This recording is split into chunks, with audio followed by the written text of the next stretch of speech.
China പാകിസ്ഥാന് 5th generation Shenyang fighter jets കൊടുക്കുന്നു എന്നുള്ള ന്യൂസ് നമ്മൾ കേട്ടിട്ടുണ്ടാവും. ഇത് ഇന്ത്യയെ സംബന്ധിച്ചോളം കുറച്ച് ഡേഞ്ചറസ് ആയിട്ടുള്ള ഒരു സിനാരിയോ ആണ്. JF-35A എന്നാണ് ഇതിനെ ഒഫീഷ്യലി വിളിക്കുന്നത്. ഇത് 5th ജനറേഷനാണ്. ഞാൻ പറഞ്ഞതുപോലെ വളരെ അഡ്വാൻസ്ഡ് ആയിട്ടുള്ള സ്റ്റെൽത്ത് കേപ്പബിലിറ്റി ഉള്ള ഒരു ഫൈറ്റർ എയർക്രാഫ്റ്റ് ആണ്. ഏകദേശം 40ഓളം ഫൈറ്റർ എയർക്രാഫ്റ്റുകളാണ് ചൈന പാകിസ്ഥാന് കൊടുക്കാൻ ഒരുങ്ങുന്നത്. പക്ഷേ ഇത് പാകിസ്ഥാൻ മേടിക്കുമോ ഇല്ലയോ എന്നുള്ളത് ഒരു ട്വിസ്റ്റാണ്. ഒരു ട്വിസ്റ്റ് ഇനിയും വരാൻ കിടക്കുന്നുണ്ട്. വീഡിയോയുടെ അവസാനം നിങ്ങൾക്കിത് ക്ലിയർ ആവും. ഓക്കെ, എന്തൊക്കെ പറഞ്ഞാലും പാകിസ്ഥാൻ്റെ കയ്യിൽ കൂടുതൽ ജെറ്റുകൾ വരുന്നത് ഇന്ത്യയെ സംബന്ധിച്ചോളം ഒരു നല്ല കാര്യമല്ല. അപ്പോൾ ആദ്യം നമുക്ക് ഇന്ത്യയുടെയും പാകിസ്ഥാൻ്റെയും എയർ കേപ്പബിലിറ്റികൾ ഒന്ന് നോക്കാം.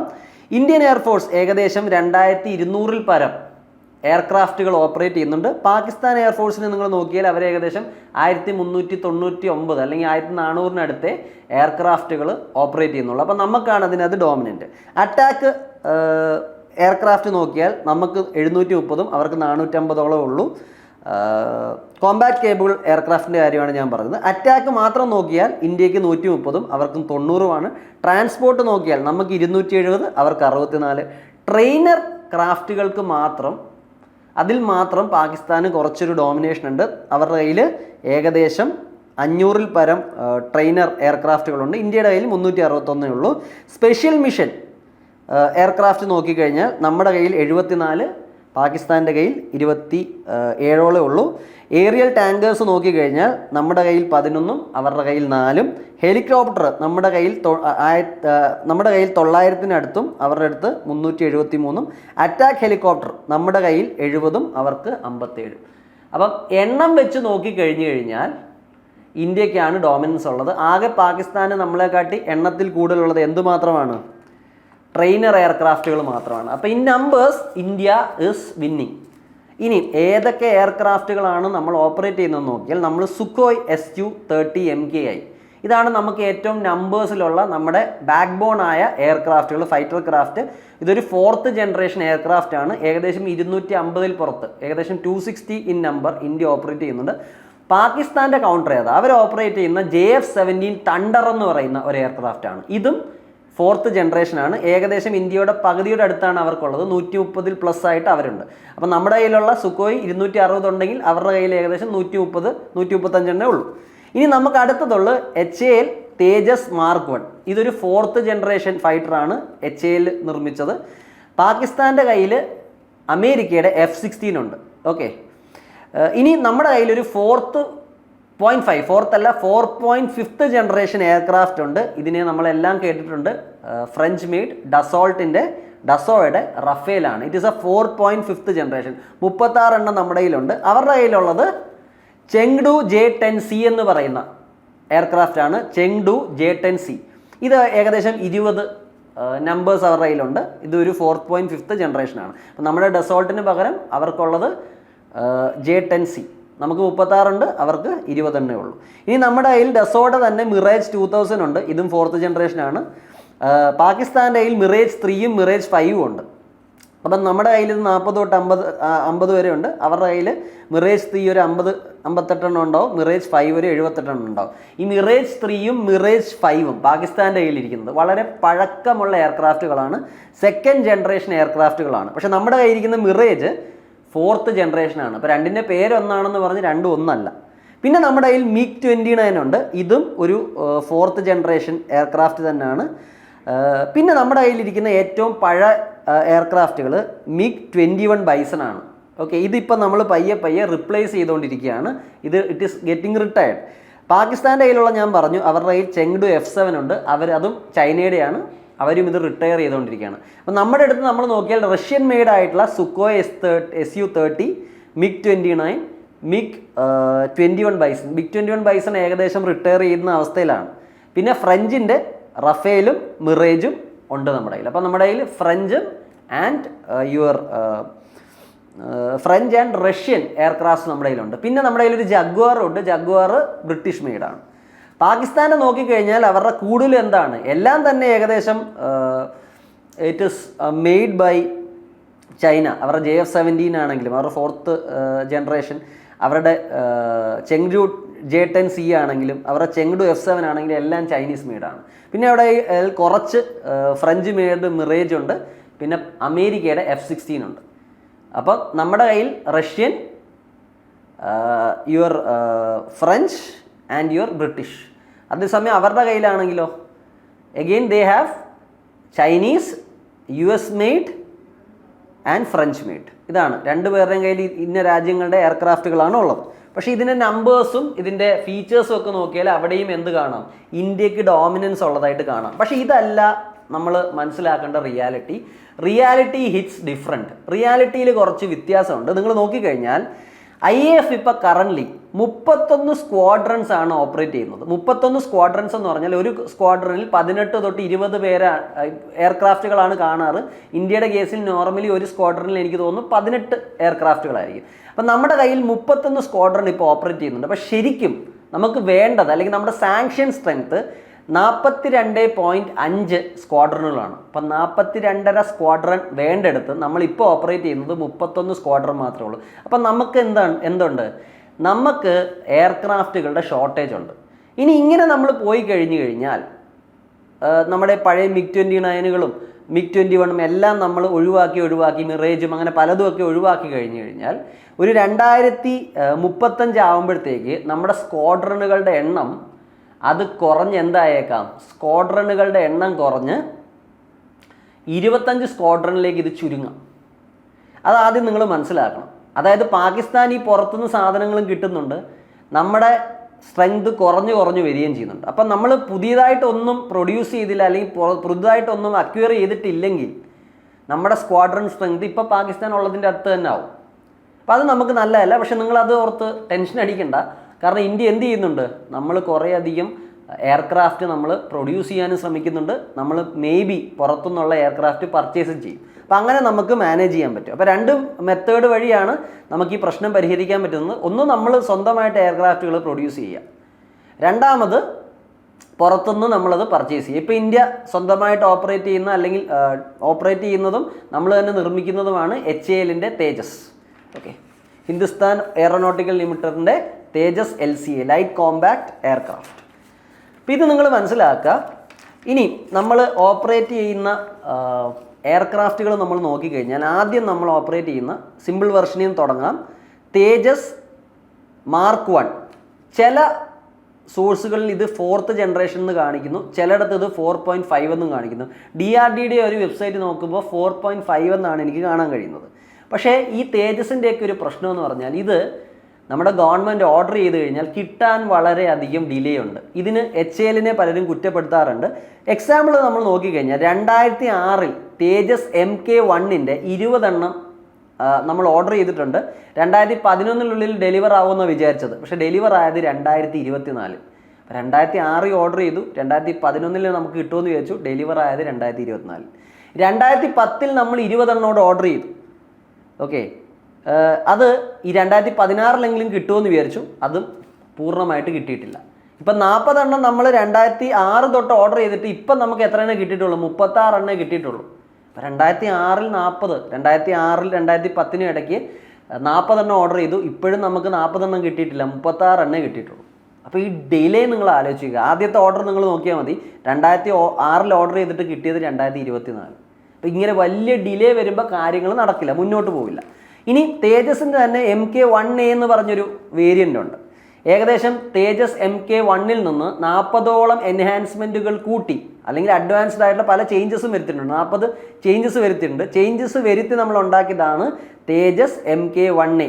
ഇതിനകത്ത് പല പ്രത്യേകതകളുണ്ട്. AESA radar, AESA റഡാറുകളുണ്ട്. അതുപോലെ BVR എന്ന് പറഞ്ഞാൽ ബിയോണ്ട് വിഷ്വൽ റേഞ്ച്. ഇപ്പം എയർക്രാഫ്റ്റുകളൊന്നും പണ്ടത്തെ പോലെ അടുത്ത് വന്ന് ഡോഗ് ഫൈറ്റ് ചെയ്ത് ജയിക്കാനൊന്നുമല്ല ശ്രമിക്കുന്നത്, വളരെ അകലത്തുനിന്ന് വെടിവെച്ചിടാൻ ശ്രമിക്കും. ഇതിനെയാണ് ബിയോണ്ട് വിഷ്വൽ റേഞ്ച് ഫൈറ്റിംഗ് എന്ന് പറയുന്നത്. പിന്നെ ഇലക്ട്രോണിക് വാർഫെയറിൻ്റെ കേപ്പബിലിറ്റി. അപ്പം തേജസ് MK1നെ കാട്ടി കുറേയധികം അഡ്വാൻസ്ഡ് ആണ് തേജസ് MK1A. ഇത് നിങ്ങൾ നോക്കിക്കഴിഞ്ഞാൽ 83 എണ്ണം നമ്മൾ 2021 ഓർഡർ ചെയ്തു. 2024നും 2029നും ഇടയ്ക്ക് ഡെലിവർ ആവുമെന്ന് പ്രതീക്ഷിക്കുന്നു. പക്ഷേ ഇതിലൊരു പ്രശ്നമുണ്ട്. ഈ തേജസ് MK1Aക്കകത്ത് നമ്മൾ ഉപയോഗിക്കുന്ന എൻജിൻ ഏതാണ്? എൻജിൻ 404 എന്ന് പറഞ്ഞ എഞ്ചിനാണ്. ഈ എഞ്ചിന് ആരാ നമുക്ക് തരുന്നത്? GE ആണ് തരുന്നത്. GE എവിടുത്തെ കമ്പനിയാണ്? US കമ്പനിയാണ്. അപ്പം 2021 HALും GEയുമായിട്ട് കരാറിൽ ഏർപ്പെടുന്നത്. പക്ഷേ MK1ൻ്റെ എൻജിൻ 1Aയുടെ engine it is getting delayed. കാരണം അമേരിക്ക ഓരോ ഒഴിവുകളിലൊക്കെ പറയുന്നു, അതുകൊണ്ട് നമുക്ക് സമയത്തിന് എൻജിൻ കിട്ടുന്നില്ല. നമുക്ക് എൻജിൻ കിട്ടിയാലല്ലേ HALന് മാനുഫാക്ചർ ചെയ്യാൻ പറ്റുള്ളൂ. അപ്പോൾ ഇതിനും വലിയ ഡിലേ ആണ്. 2024 നമ്മൾ 97 തേജസ് MK1 പിന്നെ ഓർഡർ ചെയ്തിട്ടുണ്ട്. പക്ഷേ ഇതൊക്കെ ഏത് കാലത്ത് കിട്ടുമെന്ന് നമുക്കറിയില്ല. കാരണം ഇപ്പോൾ കുറച്ച് നാൾ മുമ്പ് GE അവരുടെ പ്രശ്നങ്ങളൊക്കെ പരിഹരിച്ച് കുറേ എൻജിനൊക്കെ തരാൻ ഒരുങ്ങിയിട്ടുണ്ട്, അല്ലെങ്കിൽ കുറേ എണ്ണമൊക്കെ വന്നിട്ടുണ്ട്. എന്നാൽ പോലും ഒരു വാർലൈക്ക് സിനാരി ഉള്ള സമയത്ത് എൻജിൻ എപ്പോഴെങ്കിലും വന്ന് എപ്പോഴെങ്കിലും പ്രൊഡ്യൂസ് ചെയ്ത് ഈ സാധനം കിട്ടിയിട്ട് കാര്യമില്ല. നമുക്ക് പെട്ടെന്ന് നമുക്ക് എയർക്രാഫ്റ്റ്സ് അവൈലബിൾ ആവണം. ഇത് നമുക്കൊരു ചാലഞ്ചുമാണ്. ഇനി നമുക്ക് തേജസ് MK2 എന്ന് പറഞ്ഞ പ്രോജക്റ്റ് ഉണ്ട്. ഇത് ഒരു ലെവലിൽ എത്തിയിട്ടില്ല. 2009 ഇതിൻ്റെ ഡെവലപ്മെൻറ്റ് ഓതറൈസ്ഡ് ആയി. ആദ്യത്തെ പ്രോട്ടോടൈപ്പ് നമ്മൾ വിചാരിച്ചത് 2022 വരുമെന്ന്. ഫ്ലൈറ്റ് 2023 ഇതിൻ്റെ പ്രോട്ടോടൈപ്പിൻ്റെ ഫ്ലൈറ്റ് നടക്കുമെന്ന് നമ്മൾ വിചാരിച്ചത്. പക്ഷേ അതും ഇങ്ങനെ സ്റ്റക്കായി നിന്നിട്ടുണ്ട്. ഫെബ്രുവരി 2025 എയറോ എക്സ്പോസിൽ നമ്മളൊരു മോഡൽ കൊണ്ട് കാണിച്ചിരുന്നു. അത് 55% ഡെവലപ്പ് ആയിട്ടുള്ള ഒരു പ്രോട്ടോടൈപ്പ് നമുക്ക് കാണിക്കാൻ പറ്റി. അതുപോലെ ഈ ഒരു തേജസ് MK2 നമ്മൾ ഏത് എഞ്ചിനാണ് ഉപയോഗിക്കാൻ പോകുന്നത്? നമ്മൾ തൽക്കാലം എഗ്രിമെൻറ്റിലുള്ളത് USA അവരുടെ G414 എഞ്ചിൻ, G414 എഞ്ചിൻ. പക്ഷേ ഈ അമേരിക്കയെ ട്രസ്റ്റ് ചെയ്യണോ ഇല്ലയോ എന്നുള്ളത് നമ്മൾ ചോദിക്കേണ്ട ഒരു ചോദ്യമാണ്. കാരണം ഓൾറെഡി തേജസ് MK1Aയുടെ എഞ്ചിൻ G404 ആണ്. അതിന് തന്നെ ഒത്തിരി ഡിലേ ആയിട്ടുണ്ട്. അപ്പോൾ ഇവർ ഈ 414 കൊടുക്കുമോ ഇല്ലയോ എന്നുള്ളത് നമ്മുടെ സമയത്തിന്. അപ്പം നമ്മുടെ ഡിഫൻസിലുള്ളവരും ഗവൺമെൻറ്റിലുള്ള പലരും ഈ അമേരിക്കയുടെ G414 തന്നെ യൂസ് ചെയ്യണോ ഇല്ലയോ എന്നുള്ള ഡൗട്ടിലാണ്. വേണമെങ്കിൽ നമ്മൾ ഓൾട്ടർനേറ്റീവ്സ് നോക്കാം. ഫ്രാൻസിൻ്റെ സഫ്രാൻ പോലുള്ള സിസ്റ്റംസ് ഉണ്ട്. അപ്പോൾ നമ്മൾ തേജസ് നോക്കി, തേജസ് MK1, തേജസ് MK1A, തേജസ് MK2. അപ്പം MK1 തന്നെ സമയത്തിന് ഡെലിവർ ആയില്ല. MK2 ഇപ്പോഴും പ്രോട്ടോടൈപ്പിൽ കിടക്കുകയാണ്. ഇനി അതില്ല, ഈ തേജസ് എല്ലാം കഴിഞ്ഞ് നമ്മൾ മുമ്പോട്ട് പോകണം. തേജസ് MK1 ആണെങ്കിലും 1A ആണെങ്കിലും 2 ആണെങ്കിലും ഡിലേ നമ്മൾ പ്രതീക്ഷിച്ചേ പറ്റും. MK2 ഒരു ലെവലിലും ആയിട്ടില്ല. It is only A prototype. അതും ഫുള്ള് പ്രോട്ടോടൈപ്പ് പോലും ആയിട്ടില്ല. MK1A നമുക്ക് കുറേ വർഷങ്ങൾ കഴിഞ്ഞിട്ടായിരിക്കും ചിലപ്പോൾ കിട്ടുന്നത്. ഇനി ഇതെല്ലാം പോരാഞ്ഞിട്ട് ഇന്ത്യക്ക് വേറെ ഒരു പ്രോഗ്രാമുണ്ട്. ഇത് വളരെ ഇമ്പോർട്ടൻ്റ് ആണ്. കാരണം എല്ലാവരും ഇപ്പോൾ പറയുന്നത് 5th ജനറേഷൻ എയർക്രാഫ്റ്റുകളെ പറ്റിയാണ്. ഇപ്പോൾ ഇന്ത്യയുടെ കയ്യിൽ ഇപ്പോൾ ഉള്ള ഏറ്റവും അഡ്വാൻസ്ഡ് ആയിട്ടുള്ള എയർക്രാഫ്റ്റ് 4.5th ജനറേഷനാണ്, റഫേലാണ്. പാകിസ്ഥാൻ്റെ ഉള്ളത് J-10C ആണ്. പക്ഷേ അവർക്ക് 5th ജനറേഷൻ കിട്ടിയാൽ അവർ നമ്മളെ മോളിൽ പോകും.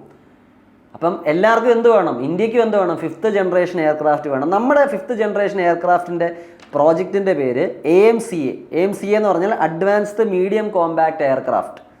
2010 ഇതിൻ്റെ കാര്യങ്ങൾ തുടങ്ങുന്നത്. 2035 അടുക്കും തോറും ഇതിൻ്റെ മാസ് പ്രൊഡക്ഷൻ നടക്കുമെന്നാണ് പ്രതീക്ഷിക്കുന്നത്. നമ്മുടെ ഇപ്പോൾ ഉള്ള ഏറ്റവും നമ്പറുള്ള സുഖോയ് 30 MKIനെയൊക്കെ റിപ്ലേസ് ചെയ്ത് ഇതിനെ കൊണ്ടുവരണമെന്നാണ് നമ്മൾ ആഗ്രഹിക്കുന്നത്. ശരിക്കും ഇനീഷ്യലി നമ്മൾ വിചാരിച്ചു ഇതിൻ്റെ പ്രോട്ടോടൈപ്പൊക്കെ ഉണ്ടാക്കി 2020 നമുക്കൊരു ഫ്ലൈറ്റ് പ്ലാൻ ചെയ്യാം. പിന്നെ ഇത് 2026 മാറ്റി. പിന്നെ ഇത് 2028 മാറ്റി. ഓക്കെ, 2025 എയർ ഇന്ത്യ എക്സ്പോയ്ക്കകത്ത് ഇതിൻ്റെ ഒരു എൻജിനീയറിംഗ് മോഡൽ മാത്രം നമ്മൾ പ്രദർശിപ്പിച്ചിരുന്നു. അപ്പോൾ ഇതും ഏത് കാലത്ത് വരുമെന്നുള്ളത് നമുക്കറിയില്ല. ഓക്കെ, അതും AMCA HAL തന്നെ പ്രൊഡ്യൂസ് ചെയ്യണമെന്ന് ഒരു നിർബന്ധമില്ല. മിക്കവാറും നമ്മുടെ ഗവൺമെൻറ് ഇത് HALന് കൊടുക്കില്ല. കാരണം ഡിലേ ഒരു വലിയ പ്രശ്നമാണ്. Delay is a big problem. അതുകൊണ്ട് കൊടുക്കാനുള്ള ചാൻസസ് കുറവാണ്. അപ്പം നമുക്ക് എന്ത് ചെയ്യാൻ പറ്റും? ശരിക്കും പറഞ്ഞാൽ നമുക്ക് ഈ വേറെ രാജ്യങ്ങളെ ആശ്രയിച്ച് എൻജിൻ വരുത്തുന്നതുകൊണ്ടാണ് ഈ പ്രശ്നം വരുന്നത്. അപ്പോൾ നമുക്ക് എന്ത് ചെയ്യാം? വേറെ രാജ്യങ്ങളെ ആശ്രയിക്കാതിരിക്കാം. നമുക്ക് സ്വന്തമായിട്ടൊരു എൻജിൻ ഡെവലപ്പ് ചെയ്യാം. അത് നമ്മുടെ തേജസ്സിലുള്ള എൻജിൻ, ഇപ്പോൾ ഉള്ള എൻജിൻ അമേരിക്കയുടെ എൻജിനാണ്. AMCAക്ക് നമ്മൾ സ്വന്തമായിട്ട് എൻജിൻ ഉണ്ടാക്കാൻ നമുക്ക് ആഗ്രഹിക്കാം. പക്ഷെ അതിലൊരു പ്രശ്നമുണ്ട്. നമ്മുടെ ആ കപ്പാസിറ്റിയിലേക്ക് നമ്മൾ എത്താൻ കുറേ സമയം എടുക്കും. പക്ഷേ അത്രയും സമയം നമുക്ക് വെയിറ്റ് ചെയ്യാനുണ്ടോ? പാകിസ്ഥാൻ ഇങ്ങനെ തിളച്ചുകൊണ്ടിരിക്കുകയാണ്, ബംഗ്ലാദേശ് തിളച്ചുകൊണ്ടിരിക്കുകയാണ്. So we need fast acquisition. നമുക്ക് സ്വന്തമായിട്ടൊരു എൻജിൻ ആണ് ഏറ്റവും നല്ലത്. നമുക്കൊരു പ്രോജക്റ്റ് ഉണ്ട്, കാവേരി എൻജിൻ എന്ന് പറഞ്ഞ എൻജിൻ നമ്മൾ ഡെവലപ്പ് ചെയ്യാൻ ശ്രമിക്കുന്നുണ്ട്. പക്ഷേ അതിന് സമയം എടുക്കും. അപ്പോൾ ഇന്ത്യക്ക് ഏറ്റവും നല്ല സെനാരിയോ എന്താ? നമ്മൾ സ്വന്തമായിട്ടൊരു എയർക്രാഫ്റ്റ് ഉണ്ടാക്കുക. 5th ജനറേഷൻ ആണെങ്കിലും 6th ജനറേഷൻ ആണെങ്കിലും അതിൻ്റെ എൻജിനും നമ്മൾ തന്നെ ഉണ്ടാക്കുക. അപ്പം നമുക്ക് പെട്ടെന്ന് കാര്യങ്ങൾ ചെയ്യാം. പക്ഷേ നമ്മുടെ കാവേരി എഞ്ചിൻ ആയി വരാൻ ഇനി സമയം വേണം. അപ്പോൾ ഇന്ത്യക്ക് എന്ത് വേണം?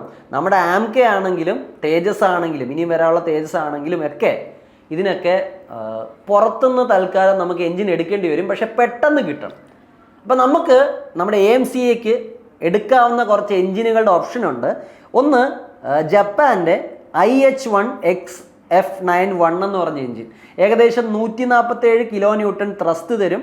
ടെക്നോളജി ട്രാൻസ്ഫർ, ഫുൾ ടെക്നോളജി ട്രാൻസ്ഫറാണ്. പല രാജ്യങ്ങൾക്കും പ്രശ്നമെന്ന് പറഞ്ഞാൽ അവർ എഞ്ചിൻ തരും, പക്ഷേ അതിൻ്റെ ടെക്നോളജി ഇന്ത്യക്ക് ട്രാൻസ്ഫർ ചെയ്യില്ല. IPR റൈറ്റ്സും പൂർണ്ണമായിട്ട് ജപ്പാൻ തരും. അതുപോലെ തന്നെ ഇതിൻ്റെ ഇൻ്റഗ്രേഷൻ, ഈസിൻ ഇൻ്റഗ്രേഷൻ, നമ്മുടെ സിസ്റ്റംസുമായിട്ട് ഇത് ഇൻ്റഗ്രേറ്റ് ചെയ്യാൻ ഇതിന് മോഡറേറ്റ് ആയിട്ടുള്ള അളവിൽ ഇൻ്റഗ്രേഷൻ ഓക്കെയാണ്. ഇവർ കോ ഡെവലപ്മെൻറ്റിനും ഇൻഡിജീനിയസ് പ്രൊഡക്ഷനും തയ്യാറാണ്. ഇതൊക്കെയാണ് ജപ്പാൻ്റെ ഓഫർ. അപ്പോൾ ജപ്പാൻ എന്താ പറയുന്നത്? ഫുൾ ടെക്നോളജി ഞങ്ങൾ ട്രാൻസ്ഫർ ചെയ്യാം, IPR റൈറ്റുകളും തരാം, ഇൻ്റഗ്രേഷൻ അത്രയും എളുപ്പമായിരിക്കില്ല, നിങ്ങളുടെ സിസ്റ്റമായിട്ട് ഇൻ്റഗ്രേറ്റ് ചെയ്യാൻ കുറച്ച് ഡിഫിക്കൽട്ടി ചിലപ്പം വരാം, moderate level of integration possible ആണ്. ഓക്കെ, ഇനി അടുത്ത ഓപ്ഷനുമായിട്ട് നമ്മുടെ മുമ്പിൽ വന്നേക്കുന്ന ആരാണ്? USA ആണ്. USA അവരുടെ പഴയ F414 GF414 കൊണ്ട് വന്നിട്ടുണ്ട്. പക്ഷേ അത് നമ്മൾ എടുക്കണമെന്ന് ഞാൻ ഒരിക്കലും പറയില്ല. കാരണം ഓൾറെഡി നമ്മുടെ തേജസ്സിൽ അവർ ഓഫർ ചെയ്തേക്കുന്ന F414 ചിലപ്പോൾ നമ്മൾ മാറ്റാം. കാരണം F404 നമ്മുടെ തേജസിൻ്റെ ആദ്യത്തെ എൻജിൻ, ഈ എൻജിൻ നമുക്ക് ഡെലിവർ ചെയ്യാൻ അവർ ഒത്തിരി പ്രശ്നം ഉണ്ടാക്കുന്നുണ്ട്. ഈ ഇടയ്ക്കും അവർ ഡെലിവറി ലേറ്റ് ആക്കിയിട്ടുണ്ട്. ഈ ഇടയ്ക്ക് ഏതോ ഒരു എൻജിൻ വരുന്നതായിട്ട് ഞാൻ കണ്ടു. It is very much delayed. അപ്പോൾ അമേരിക്ക ആശ്രയിക്കുന്ന പാടാണ്. അത് ത്രസ്റ്റ് നോക്കിക്കഴിഞ്ഞാൽ ഇത് 120 kN ഉള്ളൂ. ടെക്നോളജി ട്രാൻസ്ഫർ അമേരിക്ക ഒരിക്കലും അവരുടെ ടെക്നോളജി ആർക്കും കൊടുക്കില്ല. 80% ടെക്നോളജി അവർ ട്രാൻസ്ഫർ ചെയ്യുള്ളൂ. IPR റൈറ്റ്സും അവർ പൂർണ്ണമായിട്ട് തരില്ല, പാർഷ്യൽ. ഞാൻ ചോദിക്കുന്നത് പിന്നെ എന്തിനാണ് ഈ F414 നമ്മൾ മേടിക്കാൻ പോകുന്നത്? ഒന്നാമത് അവർ ഫുൾ ടെക്നോളജി ട്രാൻസ്ഫർ ചെയ്യില്ല, IPR റേറ്റുകളും ഫുള്ള് തരില്ല, 80% തരുള്ളൂ. പിന്നെ ഒരു ഗുണം അവർക്കുള്ളതെന്ന് പറഞ്ഞാൽ ഈസ് ഇൻ്റഗ്രേഷൻ, അതായത് നമ്മുടെ സിസ്റ്റമായിട്ട് പെട്ടെന്ന് ഇൻ്റഗ്രേറ്റ് ചെയ്യാൻ പറ്റുന്ന എഞ്ചിനായിരിക്കുമെന്ന് അവർ പറയുന്നുണ്ട്. പിന്നെ കോ ഡെവലപ്മെൻറ്റും ഇൻഡിജീനിയസ് പ്രൊഡക്ഷനും ഒന്നും അവർ സമ്മതിക്കില്ല. പിന്നെ എന്തിനാണ് ഈ സാധനം മേടിക്കുന്നതെന്ന് നമ്മൾ ചിന്തിക്കണം. ടെക്നോളജി ട്രാൻസ്ഫർ ഫുള്ളായിട്ട് തരില്ല, IPR ഫുള്ളായിട്ട് തരില്ല, ഇൻഡിജീനിയസ് പ്രൊഡക്ഷൻ സമ്മതിക്കില്ല, ഡെലിവറിക്ക് ഡിലേയും വരും. അപ്പോൾ ട്രംപിനെ സന്തോഷിപ്പിക്കാൻ വേണ്ടി ഈ ജങ്ക് നമ്മൾ മേടിക്കരുതെന്നാണ് എൻ്റെ ഒരു ഐഡിയ. പിന്നെ അടുത്ത ഓഫർ ഉള്ളത് ഫ്രാൻസിൻ്റെ സഫ്രാൻ എഞ്ചിനാണ്. 130 kN ത്രസ്റ്റ് ഉണ്ട്. അവർ പൂർണ്ണമായിട്ട് ടെക്നോളജി ട്രാൻസ്ഫർ ചെയ്യാൻ തയ്യാറാണ്. അതുപോലെ ഇൻ്റലക്ച്വൽ പ്രോപ്പർട്ടി റൈറ്റ്സും പൂർണ്ണമായിട്ട് തരാൻ തയ്യാറാണ്. ഇൻഡിജീനിയസ് കേപ്പബിലിറ്റീസ് ഡെവലപ്പ് ചെയ്യാൻ അവർ തയ്യാറാണ്. അപ്പോൾ ഇതൊരു നല്ല ഓപ്ഷനാണ് സഫ്രാൻ. ഇതിനകത്ത് എല്ലാം നല്ല ഓപ്ഷനാണ്. ജപ്പാൻ്റെയും ഓപ്ഷൻ കുഴപ്പമില്ല, പക്ഷേ ഇൻ്റഗ്രേഷന് കുറച്ച് പാടുണ്ടായിരിക്കും. റോൾസ് റോയ്സ് നമുക്കൊരു ഓപ്ഷൻ തന്നിട്ടുണ്ട്. അവരുടെ എഞ്ചിന് 120 kN ത്രസ്റ്റ് ഉണ്ട്. 100% ടെക്നോളജി ട്രാൻസ്ഫറിന് അവർ തയ്യാറാണ്. IPR റൈറ്റ്സ് ഇന്ത്യക്ക് തരാൻ തയ്യാറാണ്. പിന്നെ ഫ്യൂച്ചർ പ്രൂഫിങ്ങിനും തയ്യാറാണ്. അപ്പം നമ്മുടെ ഓപ്ഷൻസ് 3 എണ്ണമാണ് ഞാൻ പറയുകയാണെങ്കിൽ. US ഞാൻ കണക്കാക്കുന്നില്ല. ജപ്പാൻ്റെ എഞ്ചിൻ, ഫ്രാൻസിൻ്റെ സഫ്രാൻ, അതുപോലെ റോൾസ് റോയ്സിൻ്റെ എഞ്ചിൻ. 3-ൽ ഏത് വേണമെങ്കിലും ഇന്ത്യക്ക് ബുദ്ധിപൂർവ്വം തിരഞ്ഞെടുക്കാം. ഇനി ഞാൻ പറഞ്ഞു നമുക്ക് ഏറ്റവും നല്ല സിനാരിയോ സ്വന്തമായിട്ട് എയർക്രാഫ്റ്റ് പ്രൊഡ്യൂസ് ചെയ്യുക, അതിൻ്റെ എഞ്ചിനും സ്വന്തമായിട്ട് വരിക. അതായത് നമ്മുടെ ആംക ഇപ്പോൾ കാവേരി എഞ്ചിനും കൊണ്ട് വന്നാൽ ഇറ്റ് ഈസ് വെരി ഗുഡ്. പക്ഷേ അതിന് സമയമെടുക്കും. അപ്പോൾ തൽക്കാലം നമുക്ക് പെട്ടെന്ന് ഏതെങ്കിലും ഒരു എഞ്ചിൻ വേണം. ഓക്കെ, ഇനി ആ എഞ്ചിൻ വന്ന് നമ്മൾ പ്രൊഡ്യൂസ് ചെയ്യാനും സമയമെടുക്കും. ഇപ്പോൾ പാകിസ്ഥാനുമായിട്ട് നാളെ നമ്മൾ യുദ്ധത്തിൽ ഏർപ്പെട്ടാൽ നമ്മൾ പ്രൊഡ്യൂസ് ചെയ്തുകൊണ്ടിരിക്കാൻ നമുക്ക് സമയമുണ്ടോ? അപ്പോൾ നമ്മുടെ സെക്കൻഡറി ഓപ്ഷനാണ് എന്ത്? സ്വന്തമായിട്ട് പ്രൊഡ്യൂസ് ചെയ്യുക. തൽക്കാലം വേറെ രാജ്യത്തിൻ്റെ എഞ്ചിൻ വെച്ച് സ്വന്തമായിട്ട് പ്രൊഡ്യൂസ് ചെയ്യുക. ലോങ് ടേം, ഏറ്റവും ലോങ് ടേമിലുള്ള നമ്മുടെ ഒബ്ജക്റ്റീവാണ് എന്ത്? സ്വന്തമായിട്ട് പ്രൊഡ്യൂസ് ചെയ്യുക, സ്വന്തം എഞ്ചിൻ തന്നെ ഉപയോഗിക്കുക. അത് ലോങ് ടേമാണ്. അതിനെക്കാട്ടി കുറച്ചുകൂടെ ഷോർട്ട് ടേമാണ് സ്വന്തമായിട്ട് പ്രൊഡ്യൂസ് ചെയ്യുക, പക്ഷേ എഞ്ചിൻ നമ്മൾ ഔട്ട്സോഴ്സ് ചെയ്യും. ഇനി ഇതിനെക്കാട്ടിയൊക്കെ എത്രയും പെട്ടെന്ന് ഇന്ത്യ ചെയ്യേണ്ട ഒരു കാര്യം, നമ്മൾ പെട്ടെന്ന് തന്നെ ഏതെങ്കിലും ഒരു ഫിഫ്ത്ത് ജനറേഷൻ എയർക്രാഫ്റ്റ് പെട്ടെന്ന് പ്രൊക്യൂർ ചെയ്യണം. കാരണം ചൈനയുടെ കയ്യിൽ നിന്നോ ഏത് രാജ്യത്തിൻ്റെ കയ്യിൽ നിന്നോ, പോട്ടെ അമേരിക്ക ഇപ്പം ചിലപ്പോൾ F-35 പാകിസ്ഥാന് കൊടുത്താലോ, അങ്ങനെ ചെയ്ത് കഴിഞ്ഞാൽ അവരുടെ കയ്യിൽ ഫിഫ്ത്ത് ജനറേഷൻ ഉണ്ടാവും, നമ്മുടെ കയ്യിൽ ഉണ്ടാവില്ല. അതുകൊണ്ട് നമ്മൾ ഏതെങ്കിലും ഒരു ഫിഫ്ത്ത് ജനറേഷൻ പ്രൊക്യൂർ ചെയ്യണം. ഇനി ലോകത്ത് ഓപ്പറേഷണൽ ആയിട്ടുള്ള ഫിഫ്ത്ത് ജനറേഷൻ നിങ്ങൾ നോക്കിയാൽ F-22 റാപ്റ്റർ US-ൻ്റെ, F-35 അതും US-ൻ്റെ, റഷ്യയുടെ സുഗോയ് 57, അതുപോലെ ചൈനയുടെ J-20 J-35. ഇതൊക്കെയാണ് ഇപ്പോൾ ഓപ്പറേഷണൽ ആയിട്ടുള്ളത്. എന്തായാലും ചൈന നമുക്ക് വിൽക്കാൻ പോകുന്നില്ല. USA F-22 തരില്ല. USA നമുക്ക് ഓഫർ ചെയ്യുന്നത് F-35, റഷ്യ നമുക്ക് ഓഫർ ചെയ്യുന്നത് Su-57 എന്ന് പറഞ്ഞ എയർക്രാഫ്റ്റാണ്. രണ്ടും ഫിഫ്ത്ത് ജനറേഷനാണ്. നിങ്ങൾ മനസ്സിലാക്കണം, യുദ്ധത്തിൻ്റെ കേസിൽ നമുക്ക് പെട്ടെന്ന് ഒരു സ്റ്റെൽത്ത് എയർക്രാഫ്റ്റ് ആവശ്യമാണ്. അതുപോലെ നിങ്ങൾ മനസ്സിലാക്കേണ്ടത് ഇപ്പം ലോകം എന്താണ്, 6th ജനറേഷനെ പറ്റി ചിന്തിച്ചു തുടങ്ങി. അതായത് ചൈന J-36 അതൊരു 6th ജനറേഷൻ എയർക്രാഫ്റ്റ് ആണെന്നാണ് പറയപ്പെടുന്നത്. അതിൻ്റെ ടെസ്റ്റ് ഫ്ലൈറ്റ്, പ്രോട്ടോടൈപ്പിൻ്റെ ടെസ്റ്റ് ഫ്ലൈറ്റ് നടത്തിയെന്ന് ന്യൂസ് വരുന്നുണ്ട്.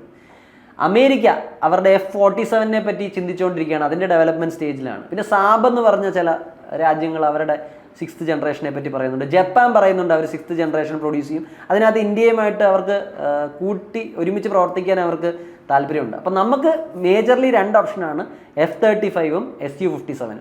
F-35 US-ൻ്റെയും Su-57 റഷ്യയുടെയാണ്. പക്ഷേ ഏത് തിരഞ്ഞെടുക്കണമെന്നുള്ളതാണ് നമ്മുടെ മുമ്പിലുള്ള കൺഫ്യൂഷൻ. അതിനകത്ത് നിങ്ങൾ നോക്കിയാൽ Su-57 നോക്കിക്കഴിഞ്ഞാൽ ഇതിന് 35 തൊട്ട് 40 മില്യൺ ഡോളറാണ് ചിലവ്. ഇന്ത്യൻ ഇൻ്റഗ്രേഷനൊക്കെ കഴിയുമ്പോൾ കുറച്ചുകൂടെ കൂടും. F-35 പക്ഷേ നിങ്ങൾ നോക്കിയാൽ ഇറ്റ് ഈസ് വെരി കോസ്റ്റ്ലി. ഇപ്പം നമ്മുടെ തിരുവനന്തപുരത്ത് കുടുങ്ങിക്കിടക്കുന്നതും F-35 തന്നെയാണ്.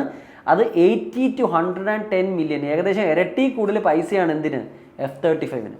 പക്ഷേ നിങ്ങൾ Su-57 എടുത്താൽ സ്പീഡ് നോക്കിയാൽ, എൻഡ്യൂറൻസ് നോക്കിയാൽ, റേഞ്ച് നോക്കിയാൽ, അതിൻ്റെ സ്പീഡ്, സൂപ്പർസോണിക് സ്പീഡ് നോക്കിയാൽ, അതുമാത്രമല്ല Su-57 എടുത്താൽ അതിന് flight without after burners, stealth കൊണ്ട്, അതുപോലെ സൂപ്പർ മാനുവറിറ്റി, അതിൻ്റെ മൂവ്മെൻറ്റ്, ഇതെല്ലാം Su-57 കൂടുതൽ.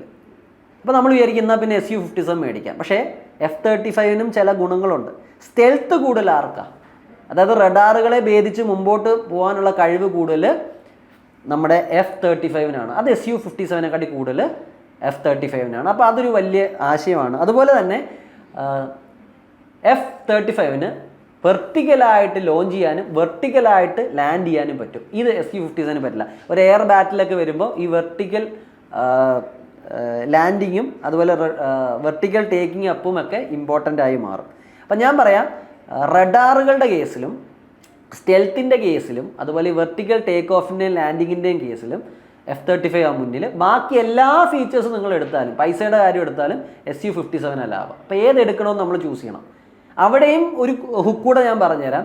Su-57 ഇപ്പം യൂസ് ചെയ്യുന്ന എൻജിൻ ഒരു ചെറിയ പ്രശ്നമുണ്ട്. ആ എൻജിൻ ഫുള്ളായിട്ട് ഒരു 5th ജനറേഷൻ എൻജിൻ അല്ല. 5th ജനറേഷൻ എൻജിൻ അവർ ഡെവലപ്പ് ചെയ്തുകൊണ്ടിരിക്കുന്നതേ ഉള്ളൂ. ആ എൻജിൻ്റെ പേര് I am not getting it. ഇപ്പോൾ ഉപയോഗിക്കുന്ന എൻജിൻ ആ ഫുള്ളായിട്ടുള്ള 5th ജനറേഷൻ എൻജിൻ അല്ല. അപ്പോൾ അവർ ഇത് പറയുന്നത് 5th ജനറേഷൻ എന്നാണ്, ഇതിന് കപ്പാസിറ്റി ഉണ്ട്. പക്ഷേ ഇവരുടെ ഫുൾ പ്രൂഫായിട്ടുള്ള സിസ്റ്റം അവർ എന്താ പറയുക, ഇപ്പോഴുള്ള Su-57 ഇട്ടിട്ടില്ല. പക്ഷെ നമ്മൾ മനസ്സിലാക്കേണ്ട ഒരു കാര്യം, റഷ്യ നമുക്ക് Su-57 വില കുറച്ചും തരും, ഇൻഡിജീനിയസ് പ്രൊഡക്ഷനും അവർ സമ്മതിക്കും, കോ പ്രൊഡക്ഷനും ഓക്കെയാണ്, ഇൻ്റഗ്രേഷനും ഉണ്ടാവും. അപ്പോൾ എന്നെ സംബന്ധിച്ചോളം a good option would be Su-57. പക്ഷേ Su-57 ഇന്ത്യ വാങ്ങാൻ നിന്നാലൊരു പ്രശ്നമുണ്ട്. അമേരിക്ക ഇന്ത്യയുടെ മുകളിൽ സാങ്ഷൻ ചുമത്താൻ സാധ്യതയുണ്ട്. അമേരിക്കയ്ക്ക് ഒരു ആക്ട് ഉണ്ട്, CAATSA, countering America's adversaries through sanctions act. അപ്പോൾ ഇത് വെച്ച് ഇന്ത്യക്ക് സാങ്ഷൻ അടിച്ച് കിട്ടാൻ സാധ്യതയുണ്ട്. അതുകൊണ്ട് ഇന്ത്യക്ക് ചെയ്യാവുന്നൊരു കാര്യം F-35 2-3 മേടിച്ചിടുക, ബാക്കിയെല്ലാം Su-57 മേടിക്കുക. ഇത് വേണമെങ്കിൽ ഇന്ത്യക്ക് ചെയ്യാം. പക്ഷേ അവിടെയും വേറെ പ്രശ്നമുണ്ട്. ഇതൊക്കെ ലെയർ ആൻഡ് ലെയർ ആണ് വരുന്നത്. ഈ F-35 പലരും പറയുന്നത് അമേരിക്ക ഒരിക്കലും അതിൻ്റെ സോഴ്സ് കോഡ് ഇന്ത്യക്ക് തരില്ല. അപ്പം നമ്മളിത് ഓപ്പറേറ്റ് ചെയ്യണമെങ്കിൽ അമേരിക്കയുടെ നിന്ന് കോഡ് വാങ്ങേണ്ടി വരും പലപ്പോഴും. നമുക്ക് പുതിയ വെപ്പൺ കയറ്റണമെങ്കിൽ അമേരിക്ക സമ്മതിക്കണം. ഇത് റഫേലിൻ്റെ ഡസോൾട്ടിൽ നമ്മൾ ദസോൾട്ടിൻ്റെ റഫേലിൽ നമ്മൾ കണ്ടതാണ്. ഫ്രാൻസ് നമുക്ക് ഇതുവരെ ഫുള്ളായിട്ടുള്ള സോഴ്സ് കോഡ് തന്നിട്ടില്ല. അതിൻ്റെ ബുദ്ധിമുട്ടുകൾ നമുക്കുണ്ടായിട്ടുണ്ട്. റഷ്യ ആണെങ്കിൽ നമുക്ക് പൂർണ്ണമായ സോഴ്സ് കോഡ് തരും, അവർ വില കുറച്ച് നമുക്ക് വിൽക്കാൻ തയ്യാറാണ്, കോ പ്രൊഡക്ഷൻ തയ്യാറാണ്, എല്ലാത്തിനും തയ്യാറാണ്. അപ്പം better option for me is Su-57. F-35 ആകെ ഒരു ഗുണമേ ഉള്ളൂ, അതിന് ഇത്തിരി സ്റ്റെൽത്ത് കൂടുതലാണ്, വെർട്ടിക്കൽ ടേക്ക് ഓഫും ലാൻഡിങ്ങും ഉണ്ട്, പിന്നെ റഡാർസ് അഡ്വാൻസ്ഡ് ആയിരിക്കും. ബാക്കി എല്ലാ തരത്തിലും Su-57 ആണ് ബെറ്റർ. പിന്നെ F-35 നമ്മൾ എടുത്തു കഴിഞ്ഞാൽ വേണമെങ്കിൽ അമേരിക്ക അതിനകത്തൊരു കിൽ സ്വിച്ച് കൊണ്ടിട്ടുണ്ടോ എന്ന് അറിയില്ല. അവന് വേണമെങ്കിൽ അവിടെ ഇരുന്നുകൊണ്ട് ഇത് ഓഫാക്കാൻ പറ്റിയേക്കാം. ഇതൊക്കെ ഒരു പ്രശ്നമാണ്. അപ്പം my choice would be Su-57. അമേരിക്കയെ പിണക്കാതിരിക്കാൻ മാത്രം വേണമെങ്കിൽ കുറച്ച് F-35 നമുക്ക് മേടിക്കാം. ഇനി ഞാൻ ആദ്യം തന്നെ നിങ്ങളോടൊരു ട്വിസ്റ്റ് ഉണ്ടെന്ന് പറഞ്ഞു. എന്താണ് ഈ ട്വിസ്റ്റ്? ഈ ചൈന പാകിസ്ഥാന് 40ഓളം J-35 കൊടുക്കാൻ പോകുന്നു എന്ന് പറഞ്ഞു. പക്ഷേ ഖ്വാജ ആസിഫ് ഈയിടയ്ക്കൊരു, ഖ്വാജ ആസിഫ് അവരുടെ ഫോറിൻ മിനിസ്റ്റർ, ഇദ്ദേഹം ഒരു കാര്യം പറഞ്ഞു, ഇങ്ങനെ ഞങ്ങൾ ആരുടെ കയ്യിൽ നിന്നും സ്റ്റെൽത്ത് വിമാനം മേടിക്കാനൊന്നും പോകുന്നില്ല, ഇത് വെറുതെ ചൈനീസ് മീഡിയയും ചില അതർ മീഡിയാസൊക്കെ പറഞ്ഞു വരുത്തുന്നതാണ്, ചൈനയുടെ ഡിഫൻസ് സെയിൽസ് കൂട്ടാൻ വേണ്ടി പലരും പറഞ്ഞു വരുന്നതാണ്. ഇത് വലിയൊരു അടിയായിട്ട് നമുക്ക് എന്ത് ചെയ്യാം, നമുക്ക് തോന്നാം. അതായത് ചൈനയുടെ ഇപ്പോഴത്തെ സ്ട്രാറ്റജി എന്താ? പാകിസ്ഥാനെ ഉപയോഗിച്ച് ഇന്ത്യ അടിക്കുക. ഈ ഇടയ്ക്ക് നമ്മുടെ മിലിറ്ററി ജനറൽ പറഞ്ഞു പാകിസ്ഥാൻ ചെയ്യുന്നത് എന്താ? Borrowing knife to hurt others. അതായത് സ്വന്തം നേരിട്ട് അവരൊന്നും ചെയ്യില്ല, വേറൊരു രാജ്യത്തെ ഉപയോഗിച്ച് ശത്രുക്കളെ ഉപദ്രവിക്കുക. അപ്പോൾ ഇത് നമ്മുടെ ജനറൽ ഈ ഇടയ്ക്ക് പറഞ്ഞാണ്. ഇത് തന്നെ വേറെ ഒരു പല ന്യൂസുകളിലും ഇത്, അല്ലെങ്കിൽ ഈ ജിയോ പൊളിറ്റിക്സ് പഠിക്കുന്നവരും ഇതിനെപ്പറ്റി പറഞ്ഞിട്ടുണ്ട്. അതായത് റഷ്യയെ മേ ബി ചൈന യുഎസിനെയും വെസ്റ്റിനെയും വീക്കാക്കാൻ ഉപയോഗിക്കുന്നു എന്നുള്ളത്. ഇതൊക്കെ ഓരോ തിയറികളാണ്, ഫുൾ പ്രൂഫായിട്ട് നമുക്ക് പറയാൻ പറ്റില്ല. പക്ഷെ ഓബ്വിയസ്ലി ചൈന പാകിസ്ഥാനെ വെച്ച് ഇന്ത്യയെ ഉപദ്രവിക്കാൻ ശ്രമിക്കുന്നു എന്നുള്ളത് ഒരു സത്യമാണ്. ഓക്കെ, അപ്പോൾ ഈ പെട്ടെന്ന് നമുക്ക് തോന്നും എന്തുകൊണ്ടാണ് പാകിസ്ഥാൻ ഇങ്ങനൊരു കാര്യത്തിൽ നിന്ന് പിന്മാറിയത്. ഇത് നിങ്ങൾ നോക്കിയാൽ ആസിഫ് മുനീർ, നമ്മുടെ ഫീൽഡ് മാർഷൽ എന്ന് ഞാൻ വിളിക്കില്ല, ഫീൽഡ് മാർഷൽ USA ട്രംപിനെ കണ്ടിരുന്നു. അവിടുത്തെ മാർക്കോ റൂബിയും പലരുമായിട്ട് മീറ്റ് ചെയ്തിട്ടുണ്ടാവാം. അപ്പോൾ അമേരിക്ക പാകിസ്ഥാനെ പിന്നെയും സ്വന്തം ക്യാമ്പിലേക്ക് അടുപ്പിക്കാൻ ശ്രമിക്കുന്നു. കാരണം പാകിസ്ഥാൻ പൂർണ്ണമായിട്ട് ചൈന കൺട്രോൾഡ് ആവുന്നത് അമേരിക്കയ്ക്ക് ഇഷ്ടമല്ല. അതുകൊണ്ട് ആസിഫ് മുനീറിന് ബിരിയാണിയൊക്കെ വെച്ച് കൊടുത്ത് പുള്ളിയെ കൂടെ നിർത്താനുള്ള ശ്രമമാണ്. ചിലർ പറയുന്നു USA ഈ പാകിസ്ഥാന് കുറേ ഗിഫ്റ്റുകളും കൊടുക്കാം. ഭാവിയിൽ ചിലപ്പോൾ അവർക്ക് F-16 അതുപോലെ ഹിമാർ ആർട്ടിലറി ഗണ്ണുകളും മിസൈൽ ഡിഫൻസ് സിസ്റ്റവും എല്ലാം ആര് കൊടുത്തേക്കാം? USA കൊടുത്തേക്കാം. ഈ ചർച്ചകളുടെ ഡീറ്റെയിൽസ് നമുക്ക് പൂർണ്ണമായിട്ട് വ്യക്തമല്ല. പിന്നെ ഈ ഇടയ്ക്കൊരു CIA ഏജൻ്റ് ഒരു വെളിപ്പെടുത്തൽ നടത്തി. പാകിസ്ഥാൻ്റെ ന്യൂക്ലിയർ വെപ്പൺ കൺട്രോൾ ചെയ്യുന്നത് ഒരു അമേരിക്കൻ ജനറലാണ്, അതുകൊണ്ടാണ് പെട്ടെന്ന് അമേരിക്ക യുദ്ധം നിർത്തിച്ചതെന്നുള്ളൊരു ടോക്കും വരുന്നുണ്ട്. ഇത് എത്രത്തോളം സത്യമാണെന്ന് എനിക്കറിയില്ല. I don't believe it 100%. പക്ഷേ ഈ CIA ഏജൻറ്റ് നേരത്തെ ഇതുപോലൊരു വെളിപ്പെടുത്തൽ നടത്തി അമേരിക്ക അദ്ദേഹത്തെ പിടിച്ച് അകത്തിട്ടതാണ്. അപ്പം സത്യമാവാതിരിക്കാം, പാർഷ്യലായിട്ട് ചിലപ്പോൾ ട്രൂത്ത് ആയിരിക്കാം. ഇനി ചൈനയ്ക്ക് ഇപ്പോൾ ഉള്ള പ്രശ്നം എന്ന് പറഞ്ഞാൽ ചൈന ആകെ കുടുങ്ങിയിരിക്കുകയാണ്. നമ്മുടെ ഓപ്പറേഷൻ സിന്ദൂർ നടത്തുമ്പോൾ അവൻ്റെ ഡിഫൻസ് സിസ്റ്റമായ HQ-9 നമ്മൾ തവിട് പൊടിയാക്കി. ഇപ്പോൾ ചൈന പാകിസ്ഥാനോട് പറയുന്നത് അവരുടെ HQ-19 മേടിച്ചോ, HQ-9 ഇന്ത്യ തകർത്തു, എന്നാൽ പിന്നെ ഞങ്ങളുടെ HQ-19 മേടിച്ചോളാൻ പറയും. പക്ഷേ പാകിസ്ഥാന് പൂർണ്ണമായിട്ട് വിശ്വാസമില്ല. കാരണം Chinese defence systems it has failed. അവരുടെ PL-15 മിസൈൽസ് ചിലപ്പോൾ യൂസ്ഫുൾ ആയിരുന്നു, പക്ഷേ അത് ഇന്ത്യയിൽ അത് ഒരു പ്രശ്നമില്ലാതെ പൊട്ടാതെ ഇന്ത്യ വന്ന് വീണു. ഇന്ത്യ ഇപ്പോൾ അത് എടുത്തിട്ട് ഇപ്പോൾ നമ്മൾ എന്താ ചെയ്യുന്നത്? അതിൻ്റെ ടെക്നോളജികളൊക്കെ നമ്മൾ ഡീകോഡ് ചെയ്തിട്ടുണ്ട്. അപ്പോൾ ഇതെല്ലാം ചൈനയുടെ വെപ്പൺട്രിയുടെ ഒരു ഡെഫിഷ്യൻസി കാണിക്കുകയാണ്. ഇടയ്ക്ക് ഒരു ന്യൂസ് കണ്ടിരുന്നു, ചൈന 50% ഓഫിനാണ് അവരുടെ ഈ പറയുന്ന J-35 പാകിസ്ഥാന് കൊടുക്കാനിരിക്കുന്നത്. ഇതിനെതിരെ ചൈനീസ് സിറ്റിസൺസ് തന്നെ എന്ത് ചെയ്തിട്ടുണ്ട്? ഇതിനെതിരെ പ്രതികരിച്ചു. എന്തിനാണ് പാകിസ്ഥാന് ഫ്രീ ആയിട്ട് ഇത്രയും കാശും അല്ലെങ്കിൽ വെപ്പൺട്രി ഒക്കെ കൊടുക്കുന്ന ആവശ്യമില്ല. അപ്പോൾ എന്തൊക്കെ പറഞ്ഞാലും ഇത് ഞാൻ കാണുന്നത് US-ഉം പാകിസ്ഥാനുമായിട്ടുള്ള ഒരു അടുപ്പത്തിൻ്റെ സൂചനയാണ്. ചൈന കുറച്ചൊക്കെ ഒന്ന് തട്ടാൻ വേണ്ടി ചെയ്യുന്ന ഒരു മൂവായിട്ടാണ് എനിക്ക് തോന്നുന്നത്. ഇനി ഇതൊക്കെ മാറി വേണമെങ്കിൽ പിന്നീട് പാകിസ്ഥാൻ ഒരു സ്റ്റേബിൾ അല്ലാത്ത റോക്ക് സ്റ്റേറ്റാണ്. നാളെ പറയും എനിക്ക് J-35 ചൈന തരുമെന്ന്. നമുക്കൊന്നും പറയാൻ പറ്റത്തില്ല അവരെ പറ്റി. പക്ഷേ നമ്മൾ ശ്രദ്ധിക്കേണ്ട ഒരു കാര്യം, നമുക്ക് അഡ്വാൻസ്ഡ് ആയിട്ടുള്ള എയർക്രാഫ്റ്റ് അത്യാവശ്യമാണ്. പെട്ടെന്ന് തന്നെ നമ്മൾ എന്ത് ചെയ്യണം? ഏതെങ്കിലും ഒരു സ്റ്റെൽത്ത് ഫൈറ്റർ നമ്മൾ മേടിക്കണം, 5th ജനറേഷൻ നമ്മൾ മേടിക്കണം. സെക്കൻഡ് നമ്മൾ നോക്കേണ്ടത് എത്രയും പെട്ടെന്ന് നല്ലൊരു എൻജിൻ, നമ്മുടെ ഇവിടെ ഇന്ത്യയിൽ പ്രൊഡ്യൂസ് ചെയ്യുന്ന എയർക്രാഫ്റ്റുകൾക്ക് ഫോറിൻ എൻജിൻ പെട്ടെന്ന് കിട്ടുന്നൊരു എൻജിൻ നമ്മൾ സോഴ്സ് ചെയ്യണം. തേർഡ് സ്റ്റെപ്പാണ് നമ്മുടെ ലോങ് ടേം സ്റ്റെപ്പ്. നമ്മൾ സ്വന്തമായിട്ട് എയർക്രാഫ്റ്റ് ഉണ്ടാക്കുന്നതിനോടൊപ്പം സ്വന്തമായിട്ടുള്ള കാവേരി എൻജിന് ഡെവലപ്പ് ചെയ്യണം. അപ്പോൾ 3 സ്റ്റേജാണ്. ആദ്യത്തെ സ്റ്റേജ് നമ്മൾ എത്രയും പെട്ടെന്ന് കുറച്ച് 5th ജനറേഷൻ മേടിക്കണം. രണ്ടാമത്തെ സ്റ്റേജിൽ രണ്ടാമത്തേതെന്ന് പറഞ്ഞാൽ നമുക്ക് സ്വന്തമായിട്ട് പ്രൊഡ്യൂസ് ചെയ്യാം, പക്ഷേ ആ എൻജിൻ തൽക്കാലം വേറൊരു രാജ്യത്ത് നിന്ന് മേടിക്കാം. ലോങ് ടേം മൂന്നാമത്തെ രീതി എന്ന് പറഞ്ഞാൽ നമ്മൾ സ്വന്തമായിട്ട് വിമാനം ഉണ്ടാക്കണം, അതിൻ്റെ എൻജിനും നമ്മൾ തന്നെ ഉണ്ടാക്കണം, Kaveri engine. But it will take time. അപ്പോൾ ഈ കാര്യങ്ങളൊക്കെ നിങ്ങൾക്ക് ക്ലിയർ ആയെന്ന് പ്രതീക്ഷിക്കുന്നു. ഇനിയുള്ള കാലങ്ങൾ കുറച്ച് അൺസ്റ്റേബിൾ ആവാൻ സാധ്യതയുണ്ട്. കാരണം Xi Jinpingൻ്റെ തൊപ്പി തെറിക്കാൻ ചാൻസ് ഉണ്ട്. കാരണം കുറച്ച് നാൾ മുമ്പ് ഞാനിത് 2-3 ആഴ്ച മുമ്പ് ഇത് കവർ ചെയ്തു. നമ്മുടെ ന്യൂസ് മീഡിയ ഔട്ട്ലെറ്റുകളൊക്കെ ഇപ്പോഴാണ് കുറച്ചൊക്കെ ഇത് കവർ ചെയ്യുന്നത്. കേരളത്തിൽ ഇത് ഒരു 2 ദിവസമായിട്ടുണ്ടാവും. ഇന്ത്യൻ മീഡിയാസ് തന്നെ ഒരാഴ്ചയൊക്കെ ആയിട്ടേ ഉള്ളൂ ഇത് കാര്യമായിട്ട് ചർച്ച ചെയ്യുന്നത്. നമ്മൾ അതിനും 2 ആഴ്ച മുമ്പ് ഇത് പറഞ്ഞിരുന്നു. അപ്പം ചൈനയിൽ എന്തെങ്കിലും പ്രശ്നം നടക്കുമ്പോൾ അവരുടെ പവർ പ്രൊജക്ഷൻ കാണിക്കാൻ, ഞങ്ങൾ വീക്ക് അല്ലെന്ന് കാണിക്കാൻ പല ആക്ടിവിറ്റിയിലും ഏർപ്പെടാം. അവർ ചിലപ്പോൾ പെട്ടെന്ന് തൈവാനെ കയറി അടിക്കാം, Xi Jinpingന് സ്വന്തം പവർ നിലനിർത്താൻ. പക്ഷെ അതിൻ്റെ ചാൻസ് ഞാൻ അത്രത്തോളം കാണുന്നില്ല. പിന്നെ ഈ ഇടയ്ക്ക് നിങ്ങളൊരു ന്യൂസ് കണ്ടിട്ടുണ്ടാവാം, റെഡ് സീയിൽ ജർമ്മനിയുടെ ഒരു റിക്കനൻസ് എയർക്രാഫ്റ്റിനെ ചൈന ലേസർ വെച്ച് അടിച്ചു. ഇങ്ങനെ ജർമ്മനി പരാതിപ്പെടുന്നുണ്ട്. അപ്പോൾ ഇതൊക്കെ ചൈനയുടെ ഡോമിനൻസ് കാണിക്കാൻ ചൈന ശ്രമിക്കുന്നതാണ്.